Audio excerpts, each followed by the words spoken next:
আকাশবাণী কলকাতা। স্থানীয় সংবাদ পড়ছি নমামি বসু রুদ্র। প্রথমে বিশেষ খবর। রাজ্যে নতুন সরকার গঠনের পর আজ বসতে চলেছে বিধানসভার প্রথম অধিবেশন। বিরোধী দলনেতা নির্বাচনের সিদ্ধান্তকে চ্যালেঞ্জ জানিয়ে দায়ের করা মামলায় কলকাতা হাইকোর্ট আজ রায় ঘোষণা করবে। রাজ্য বিধানসভার ফলাফল প্রকাশের থেকে এক মাসেরও বেশি সময় কেটে যাওয়ার পর পশ্চিমবঙ্গে মোতায়েন থাকা কেন্দ্রীয় বাহিনীর সংখ্যা কমিয়ে দেওয়া হয়েছে। রাজ্য সরকার শতাধিক ডব্লিউবিসিএস আধিকারিককে বদলির নির্দেশ জারি করেছে। এবছরের জয়েন্ট এন্ট্রান্সের ফল আজ প্রকাশিত হবে। পশ্চিমবঙ্গে চলচ্চিত্র ও টেলিভিশন শিল্প সহ টলিউডের বিভিন্ন সমস্যা ও ভবিষ্যৎ উন্নয়ন সুনিশ্চিত করতে সরকার একটি নতুন উপদেষ্টা কমিটি গঠনের প্রস্তাব দিয়েছে। দক্ষিণ পশ্চিম মৌসুমী বায়ুর প্রভাবে উত্তরবঙ্গে ভারী বৃষ্টি চললেও দক্ষিণবঙ্গে অস্বস্তিকর আবহাওয়া আরও কিছুদিন বজায় থাকবে। আসছি বিস্তারিত খবরে। রাজ্যে নতুন সরকার গঠনের পর আজ বসতে চলেছে বিধানসভার প্রথম অধিবেশন। সকাল 11টায় রাজ্যপাল RN রবির অভিভাষণের মধ্যে দিয়ে সূচনা হবে এই অধিবেশনের। আগামীকাল শোক প্রস্তাব গ্রহণ ও আগামী সোমবার 22শে জুন রাজ্য বাজেট পেশ করা হবে। 23 তারিখ রাজ্যপালের অভিভাষণের ওপর 6 ঘণ্টার আলোচনা নির্ধারিত হয়েছে। পরবর্তী দুদিন বাজেটের ওপর 10 ঘণ্টা আলোচনা হবে। তবে জুনের শেষ সপ্তাহে ধারাবাহিক ছুটির কারণে অধিবেশন সাময়িকভাবে মুলতবি থাকবে। দ্বিতীয় পর্ব শুরু হবে 6 জুলাই। এদিকে বিরোধী দলনেতা স্থির হলেও তা নিয়ে বিতর্ক রয়েই গেছে। একটি প্রতিবেদন। রাজ্যের পরিষদীয় রাজনীতির ইতিহাসে নজিরবিহীন ঘটনা প্রবাহের সাক্ষী হতে চলেছে অষ্টাদশ বিধানসভার প্রথম অধিবেশন। এবারই প্রথম প্রধান বিরোধী দলের দুটি ব্লকের সদস্যরা যোগ দেবেন বিধানসভার অধিবেশনে। একদিকে যেরকম আসল তৃণমূল কংগ্রেস হিসেবে নিজেদের দাবি করা সরকারিভাবে স্বীকৃতিপ্রাপ্ত বিরোধী দলনেতা ঋতব্রত বন্দ্যোপাধ্যায়ের নেতৃত্বাধীন 65 জন বিধায়ক রয়েছেন, তেমনি অন্যদিকে শোভনদেব চট্টোপাধ্যায়, প্রাক্তন অধ্যক্ষ বিমান বন্দ্যোপাধ্যায়, কুণাল ঘোষ সহ মমতা ব্যানার্জি পন্থী তৃণমূল কংগ্রেসের জনা 15 বিধায়ক এই অধিবেশনে যোগ দিতে পারেন। একই সঙ্গে সপ্তদশ বিধানসভার কোনো সদস্য না থাকা বাম এবং কংগ্রেসের নামমাত্র হলেও প্রতিনিধিত্ব থাকছে অষ্টাদশ বিধানসভায়। বিধানসভার প্রথম তথা পূর্ণাঙ্গ বাজেট অধিবেশনে বাড়তি মাত্রা যোগ করতে পারে বিরোধী দলগুলির এই বহুমুখী রাজনৈতিক দর্শন এবং অবস্থান। বিশেষ করে স্বীকৃতিপ্রাপ্ত প্রধান বিরোধী দল এই অধিবেশনে কি অবস্থান নেয় তা নিয়ে কৌতূহল রয়েছে সকলেরই। যদিও বিরোধী দলনেতা ঋতব্রত বন্দ্যোপাধ্যায় ইতিমধ্যে জানিয়ে দিয়েছেন তারা গঠনমূলক বিরোধিতার পথেই হাঁটবেন, কিন্তু তাদের দলের অপর অংশ এই তত্ত্ব মানতে নারাজ। অভিরূপ ভট্টাচার্য, আকাশবাণী সংবাদ, কলকাতা। রাজ্যে বিরোধী দলনেতা নির্বাচনের সিদ্ধান্তকে চ্যালেঞ্জ জানিয়ে দায়ের করা মামলায় কলকাতা হাইকোর্ট আজ রায় ঘোষণা করবে। তৃণমূল কংগ্রেসের বহিষ্কৃত বিধায়ক ঋতব্রত বন্দ্যোপাধ্যায়কে বিরোধী দলনেতা নিযুক্ত করা স্পিকারের সিদ্ধান্তকে চ্যালেঞ্জ জানিয়ে ওই দলেরই বিধায়ক শোভনদেব চট্টোপাধ্যায় হাইকোর্টের দ্বারস্থ হয়েছিলেন। গত কয়েকদিন ধরেই চলছিল মামলার শুনানি। গতকাল শুনানি শেষে রায়দান স্থগিত রাখেন বিচারপতি কৃষ্ণা রাও। কোনো রাজনৈতিক দলের কথা না শুনে সংখ্যাগরিষ্ঠ বিধায়কদের প্রস্তাব গ্রহণ করা যায় কিনা তা নিয়ে বিচারপতি প্রশ্ন তোলেন। প্রথম প্রস্তাব দেখেও কেন সিদ্ধান্ত হলো না তাও জানতে চান বিচারপতি। জবাবে অধ্যক্ষের তরফে আইনজীবী অতিরিক্ত সলিসিটর জেনারেল বিল্লুদল ভট্টাচার্য জানান, প্রথম যে চিঠি তাঁর কাছে এসেছিল তাতে বিরোধী দলের বৈঠকের কোনো উল্লেখ নেই। পরে বিরোধী দলনেতার নাম প্রস্তাবে সইজালের অভিযোগ ওঠে। তিনি জানান, বিরোধী দল নির্বাচন নিয়ে নির্দিষ্ট কোনো আইন নেই। বিধানসভায় সংখ্যায় সবচেয়ে বড় বিরোধী দলকেই এই স্বীকৃতি দেওয়া হয়। মামলার বক্তব্য শোনার পর বিচারপতি গতকাল রায়দান স্থগিত রেখেছেন। বিপুল জনসমাগমের কারণে সাধারণ মানুষের কাছে সরকারি প্রকল্পের সুবিধা পৌঁছে দিতে আজও রাজ্যের বিভিন্ন জেলায় চলবে জনকল্যাণ শিবির। গতকাল এই শিবির শেষ হওয়ার কথা থাকলেও পরে তার মেয়াদ একদিন বাড়ানো হয়। মুখ্যমন্ত্রী শুভেন্দু অধিকারী গতকাল দক্ষিণ 24 পরগনার ফলতায় এই ঘোষণা করেন। এদিকে গত 3 দিনে 42,64,000-এর বেশি রেজিস্ট্রেশন হয়েছে বলে সরকারি সূত্রে জানা গেছে। রাজ্য বিধানসভার ফল প্রকাশের থেকে এক মাসেরও বেশি সময় কেটে যাওয়ার পর পশ্চিমবঙ্গে মোতায়েন থাকা কেন্দ্রীয় বাহিনীর সংখ্যা কমিয়ে দেওয়া হলো। ভোট পরবর্তী হিংসা রুখতে রাজ্যের বিভিন্ন জেলায় 500 কোম্পানি কেন্দ্রীয় বাহিনী মোতায়েন ছিল। গতকাল থেকে তা কমিয়ে 150 কোম্পানি করা হয়েছে। কলকাতার জন্য 18 এবং হাওড়ার জন্য 6 কোম্পানি রাখা হচ্ছে। বাকিরা বিভিন্ন জেলায় আইন শৃঙ্খলা রক্ষার কাজে নিযুক্ত থাকবেন। রাজ্যের আইন শৃঙ্খলা পরিকাঠামোর আধুনিকীকরণ ও তাকে প্রযুক্তি নির্ভর করে তুলতে পশ্চিমবঙ্গ সরকার ও রাষ্ট্রীয় রক্ষা বিশ্ববিদ্যালয়ের সঙ্গে এক সমঝোতা চুক্তি স্বাক্ষরিত হয়েছে।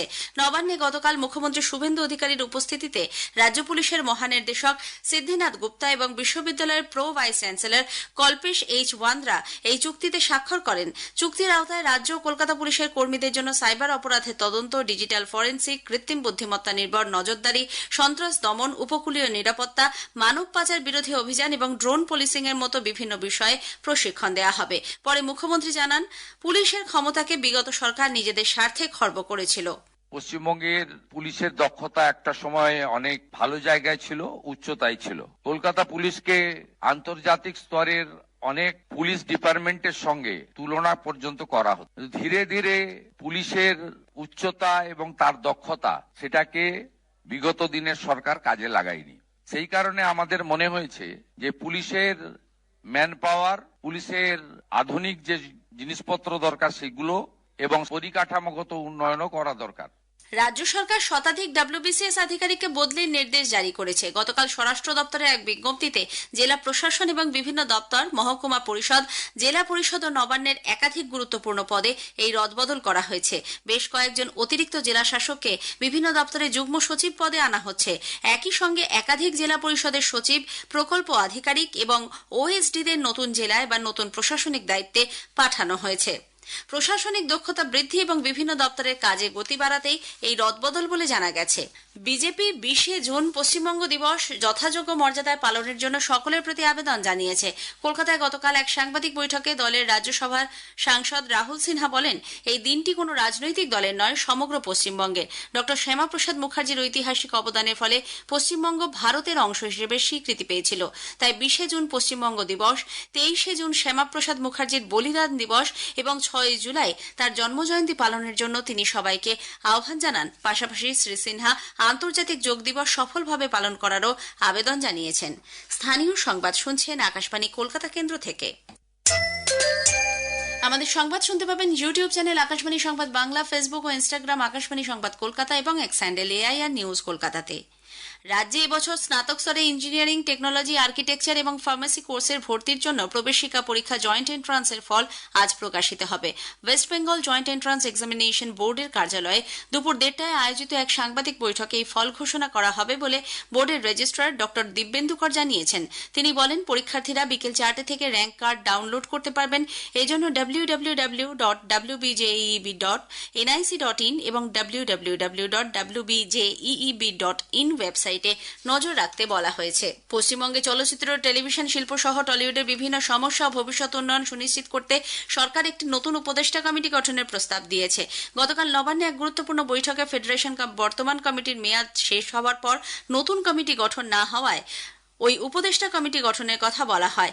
কমিটিতে বিধায়ক রূপা গঙ্গোপাধ্যায়, পাপিয়া অধিকারী, রুদ্রনীল ঘোষ ও হিরণময় চট্টোপাধ্যায় রয়েছেন।